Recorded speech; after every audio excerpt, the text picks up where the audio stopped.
Wa nagpanuko ang buhatan sa Cebu City Disaster Risk Reduction and Management Office sa pagtabang sa DVMF sa mga panginahanglan niini labi na pagsiguro nga luwas sa kanunay ang tanang kahayupan nga anaa sa bukirang barangay nga labing napektuhan sa huwaw kun grabing kainit sa panahon.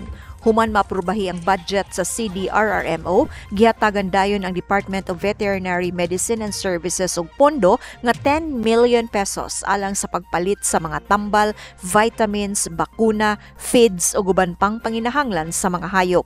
Si Dr. Jessica Maribuhok nga maoy pangu sa DVMF mapasalamaton sa tabang nga gitunol kanila sa CDRRMO lakip na sa City Agriculture Office aron hingpit nila nga maimplementar ang mandato sa ilang buhatan nga mao ang kaluwasan sa mga kahayupan. Masking katong mga January, February kay ang amo ang mga tambal manggod last year pa ni na amo jung giinat-inat na maabot hantod El Nino. So mo nang ingon ko natay support coming from the disaster na na-approve na siya na ang tambal ug ang feeds included mao na among gigapanggamit karon.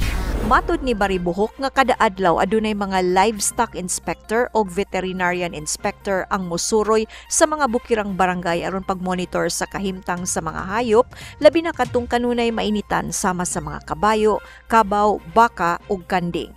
Matud niya sa miaging semana lang adunay usa ka kabaw ang namatay tungod sa grabing klima nga nasinati karon sa syudad. Mao tong mga farmers karon is gi-encourage namo na ang katong amo ang population na gipangayo not only coming from the city agriculture amo sa tong pangayoon kay mao toy tagaan nato og mga incoming na mga tambal og katong mga feeds na atong ihatag sa mga incoming na mga days karon kay tungod sa El Nino. Paninguhaon sa DVMF nga sa umaabot nga adlaw maedukar nila ang mga animal raisers sa saktong pagatiman ug pag-amuma kanila. Kini ang balita, Jing Kerosit, Cebu City News.